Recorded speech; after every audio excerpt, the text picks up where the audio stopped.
Hola, bienvenidos a Academia Internet. Hoy estudiaremos algunos detalles anatómicos y fisiológicos del sistema nervioso.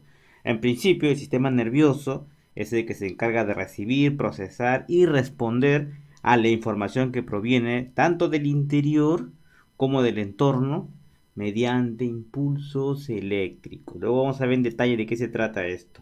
A grandes rasgos podemos decir que el sistema nervioso se divide en dos: el sistema nervioso central, que aquí está de amarillo, fíjate, tenemos el encéfalo y la médula espinal, luego lo veremos en detalle, y el sistema nervioso periférico, que es lo que está pintado de azul, está conformado por los nervios, en fin, luego lo veremos en detalle. Antes de analizar precisamente este detalle, veamos a la neurona, que vendría a ser la unidad básica de todo lo que acabamos de ver del sistema nervioso. Es la célula nerviosa, la encargada de recibir y transmitir los impulsos eléctricos gracias a esta estructura única que tiene, como puedes apreciar aquí en la pantalla. ¿Qué son los impulsos eléctricos? Son las señales eléctricas que permiten a las neuronas comunicarse entre sí. Diremos que existen como que tres clases de neuronas: las sensoriales, vamos a ponerlas por aquí, las motoras y las interneuronas. Las sensoriales, recuerda bien estos detalles, como su nombre lo indica, llevan impulso desde los órganos de los sentidos, como los ojos u oídos. Las motoras son las que van a llevar impulsos hacia los músculos o glándulas, y las interneuronas, que transfieren señales entre las neuronas sensoriales y las motoras, así como entre otras interneuronas. Muy bien, aquí tenemos una neurona típica y diferenciamos tres partes esenciales: el soma, la dendrita y el axón. ¿Qué es el soma? Soma es el cuerpo celular, vendría a ser el centro de control de la neurona. Recibe señales eléctricas de las dendritas y conduce señales al axón. Tenemos la dendrita, que precisamente se origina en el soma, lo mismo que el axón, y se ramifica varias veces formando lo que se conoce como, aquí lo vemos, un árbol dendrítico. Recibe impulsos de otras neuronas y las envía al soma de la neurona, por supuesto. Luego vamos a ver en detalle también eso.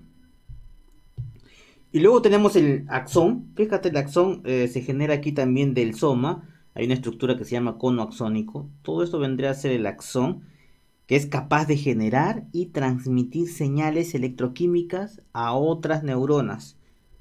Esas señales electroquímicas también se le conoce como potenciales de acción, que luego lo vamos a ver en detalle.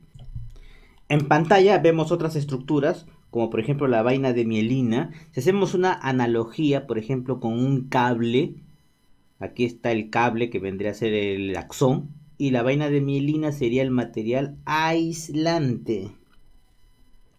La célula de Schwann es la que va a producir la vaina de mielina, que son los nodos de Ranvier. Fíjate que todo esto es el axón.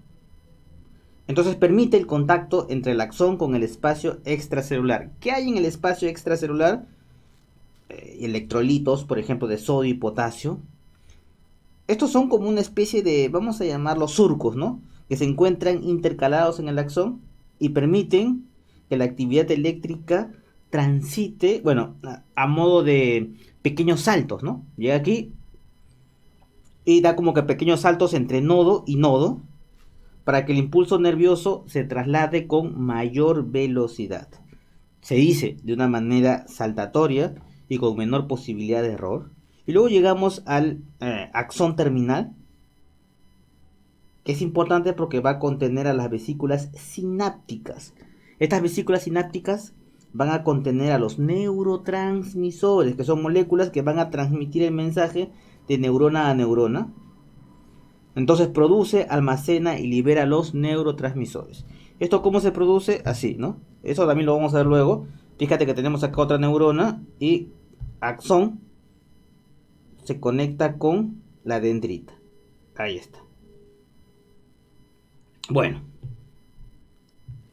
resulta que no solamente encontramos neuronas en el sistema nervioso, también encontramos otro tipo de células, como por ejemplo las glías o también le llaman las neuroglias.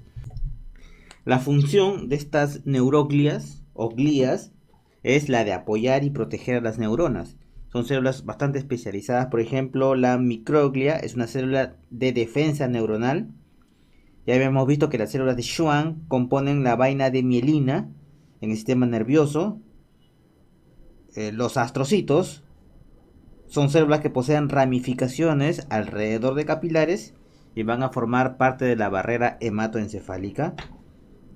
También tenemos los oligodendrocitos que van a formar la vaina de mielina en el sistema nervioso central. En fin. Bueno, ahora nos toca hablar de un proceso fundamental que es la sinapsis. ¿Y qué es la sinapsis?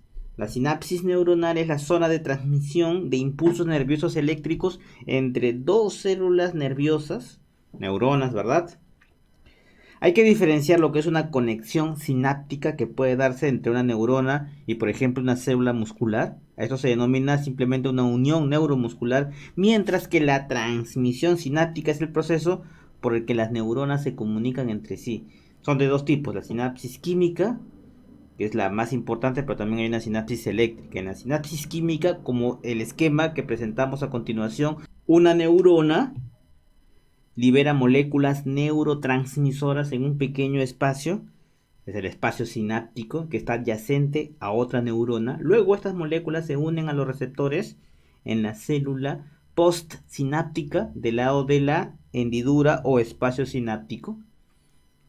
Muy bien, esa es la sinapsis química. Tenemos aquí un axón terminal y luego tenemos un botón dendrítico y el espacio sináptico. Esos son los elementos. Esta es una conexión axón-dendrita, pero también hay una conexión axón-soma o axón-axón.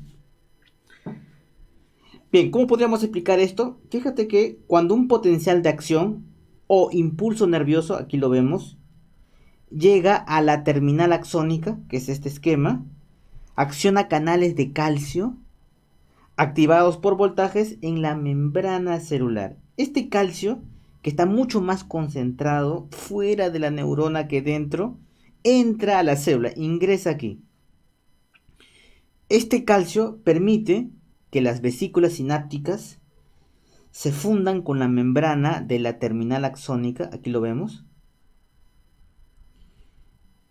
con lo que se va a liberar los neurotransmisores, aquí lo vemos en pantalla, en el espacio sináptico. Luego, estos neurotransmisores se unen a los receptores en la célula blanco, en este caso, causando que los iones positivos fluyan. Muy bien, entonces esta es la idea de la sinapsis química.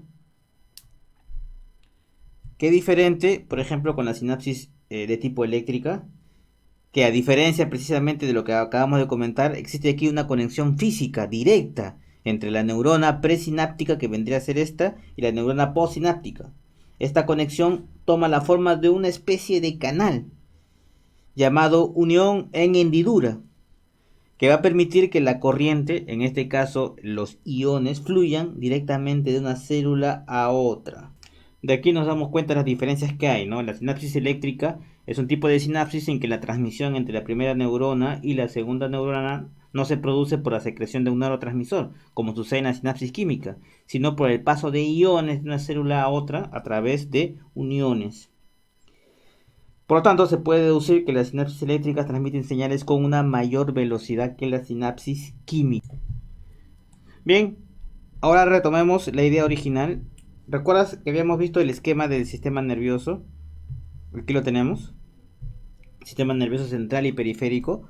Bueno, el sistema nervioso, según su localización, podemos dividirlo en el sistema nervioso central y el sistema nervioso periférico.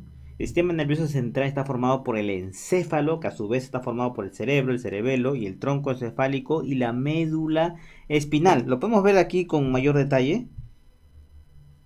El encéfalo y la médula espinal.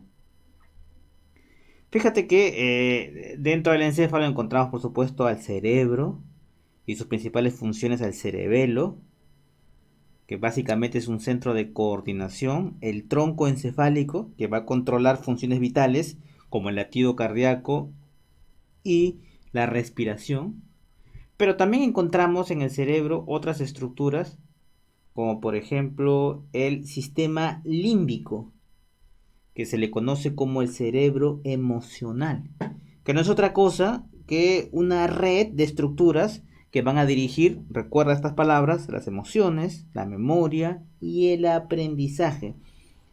Habíamos dicho que consiste en una red de estructuras. Bueno, esas estructuras son, por ejemplo, el hipotálamo, el hipocampo, las amígdalas cerebrales, que tienen que ver con el aprendizaje emocional, la corteza orbitofrontal, que aplaca los impulsos irracionales que llegan del sistema límbico. Bueno, el hipocampo tiene un papel importante en lo que es el aprendizaje espacial y la consolidación de la memoria a largo y corto plazo. Aquí lo tenemos. El hipotálamo tiene que ver con la regulación de la sed, el apetito, la respuesta al dolor y al placer, la satisfacción sexual, la ira y la agresividad. La médula espinal, las principales funciones, tiene que ver con que conduce las sensaciones al cerebro y lleva los impulsos del movimiento voluntario e involuntario. ¿Qué ocurre si se presentan alteraciones del sistema límbico? Pues hay algunas enfermedades asociadas, como por ejemplo la demencia, que tiene que ver con situaciones neurodegenerativas, por ejemplo del hipocampo, la ansiedad, que está conectado con las amígdalas cerebrales, la epilepsia, los trastornos afectivos, por ejemplo el trastorno bipolar o la depresión, el autismo, el síndrome de Asperger, en fin. Y si hablamos del sistema nervioso periférico, consta de nervios. Los nervios no son otra cosa que elementos, vamos a decirlo, externos del sistema nervioso, que son los conductores de los impulsos desde el medio externo hacia el interior del organismo, médula espinal y cerebro, por medio de los sentidos. Bueno, por eso tenemos motores y sensitivos. Los motores que van a enviar órdenes a los órganos efectores. Recuerda, órganos efectores son los músculos y glándulas. Sensitivos son los que transmiten información procedente solo de los órganos sensoriales. Y según su control tenemos el somático o visceral y el autónomo o vegetativo, SNA, que está a su vez formado por el simpático y el parasimpático. ¿Qué significa esto de somático o visceral? Este va a regular actividades voluntarias, como por ejemplo el movimiento muscular. También controla los reflejos, como por ejemplo el quitar tu mano inmediatamente de una superficie caliente, de una estufa por ejemplo. El autónomo o vegetativo es el que regula actividades que no están bajo el control consciente, por ejemplo los latidos del corazón. Controla los músculos de los órganos internos, ya habíamos hablado del corazón, los pulmones, el estómago, intestinos y glándulas salivares, sudoríparas, cuando sudas, ¿verdad? Por alguna situación que no puedes manejar.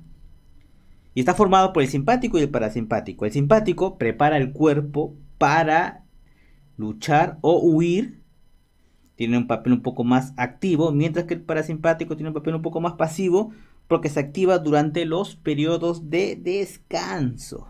Bueno, retomando el esquema inicial, ahora sí nos queda un poco más claro. Aquí tenemos los plexos, que no son otra cosa que, como se puede apreciar de repente por aquí, son como mallas, ¿verdad? De nervios que salen de los nervios espinales y se forman cuando las prolongaciones axonales de las neuronas se juntan y crean como una especie de conjunto nervioso que se distribuye a las distintas regiones del tronco, el cuello y las extremidades. Hasta aquí el sistema nervioso. En la siguiente hablaremos sobre el sistema endocrino.